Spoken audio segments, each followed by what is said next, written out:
Okay, awesome. Hi, everyone. Welcome to the InstructLab CLI meeting. Just a reminder that these are recorded and it will go on the InstructLab YouTube channel. We can start off with the announcements. So we have 19.3 released. That included a end-to-end fix and then a ROCm dependency backport that went in. And then Nathan, do you want to cover the state of the CI? Yes, thank you, Lena. Just to kind of give everybody a quick update about sort of the latest of what's going on here. So in the state of our 3 jobs, our small size job is stable. Will be revamped as part of the issue I've linked there by myself. And we'll be meeting with some SMEs from the various components to see, just to make sure the coverage we got in that is good and see if there's anything else we want to squeeze out of that particular use case. That's more longer term work. Medium-sized job is also green. That was recently fixed by Charlie Dorn.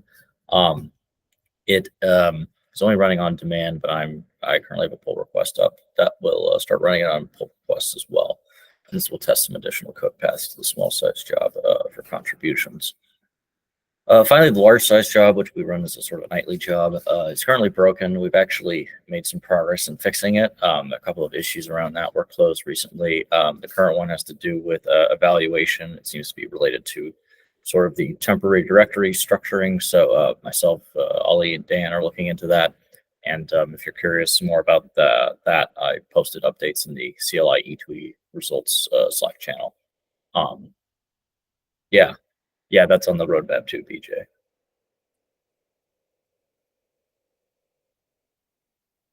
There's an issue up for that if anyone wants to take it on.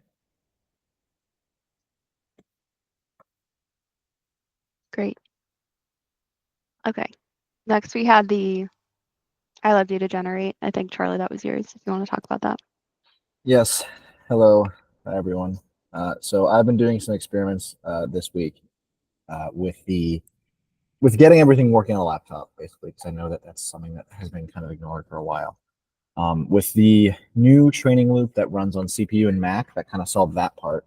But something that I was still having issues with was I didn't have a way, or a clear way, to run the full SDG pipeline on a laptop. So what I was doing is I was getting a GPU box with 1 or 2 GPUs running full SDG with a quantized version of Mixtral. I was getting good results with the CPU training loop. But I wanted to figure out if, we could run the generation loop on a laptop with the full pipeline. Because basically the data produced by the simple pipeline pales in comparison to what's produced by the full pipeline. Like the full pipeline is what everyone should be using if they want to actually significantly move the model. And I've gotten it working with a couple of tweaks to the SDG library, one of which is just logging, because I know that's a complaint that a lot of people have had, that like there's no status during the generation of the knowledge or the spell check phase. So I added a loading bar that like gives you out of how many prompts have to be completed. And it's really helpful. And I added some debugging logs. So if you turn on debugging mode, it'll print the actual prompts that are being passed to the model. So that plus support for a Mistral model family. So I figured out that using the Mistral 7B instruct GGUF, which is like about 4 or 5 gigabytes compared to the Mixtral instruct, which is like, even as a GGUF, it's 28 gigabytes, I think, which on most consumer hardware was the bottleneck, right? So I was noticing that the passing the completions and getting results back was where we were really getting stuck. So the pipeline itself was working, but it was just taking forever. So I did a couple of optimizations to get smaller models working on that pipeline.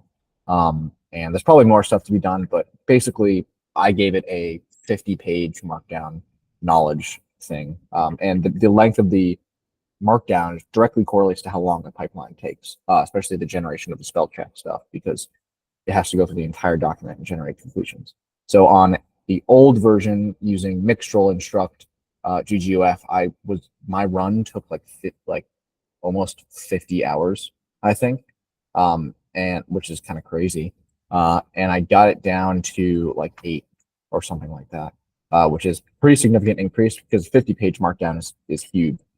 So running it with just a Wikipedia page took like an hour and a half or 2 hours maximum, which is the most common case that we support directly right now. So that'll merge hopefully soon. I'm getting the CI to pass. And then I'll probably have to make some changes in the upstream CLI to patch these in, especially the new model family, Mistral instead of Mixtral. But yeah, so that's just kind of the update from the community meeting that I had on Tuesday, where I mentioned that a lot of this can work on consumer grade hardware. This is further proof that a lot of this can work on consumer grade hardware. Because if you have good data, it's really just a matter of getting your training loop to run with the data, because the data is really the secret sauce of this entire pipeline. So people can feel free. I'm writing up a blog with all of this, and I'll send it out to the community as soon as I can, so people can start running the same like workflow with the specific models and stuff, because it's yielded pretty good results so far. So just wanted to put that out there. Awesome, thank you.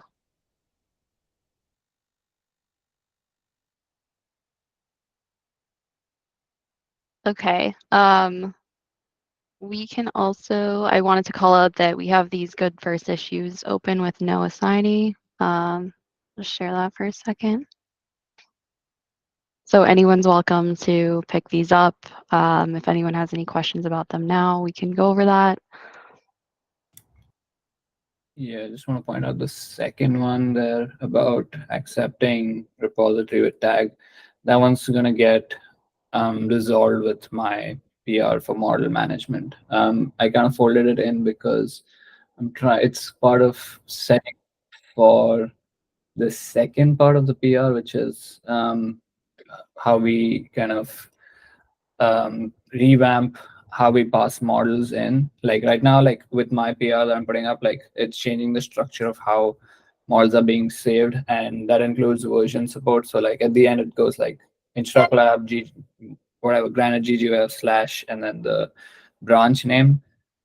So I'm planning to set this up such that in the future, when people try to reference a specific model that they want to use, they can just specify the version with the tag, even when they're just passing it into serve or something. So they can just be like -- model InstructLab granite :main, so they can use the main. So again, speaking specifically serve the main one.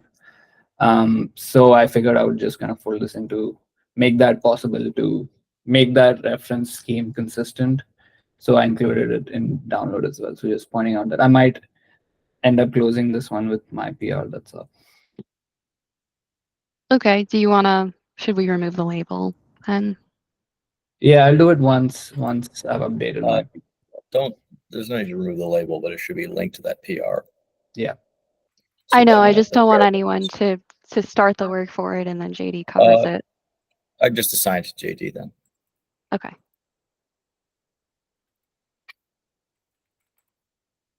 Because the good first issue doesn't mean like it's unassigned, like it could be picked up like inherently. It's more like that it's just like an easier thing to do. Yep. Okay. Awesome.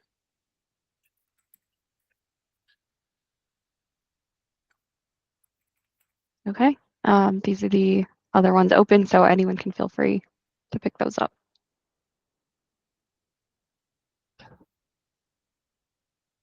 Okay.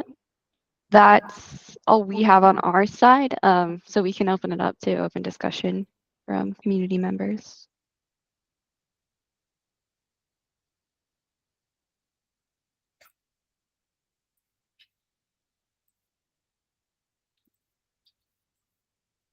If we don't have anything, we can end early.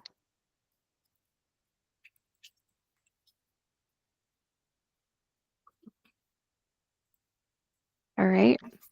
I will take silence as no. So, okay, we can end the meeting then. Thank you all for joining. And this recording will go up on the YouTube channel. We'll see you next week. Thanks, Alina. Thanks, everybody. Thanks all. Thanks, Alina. Thanks. Right.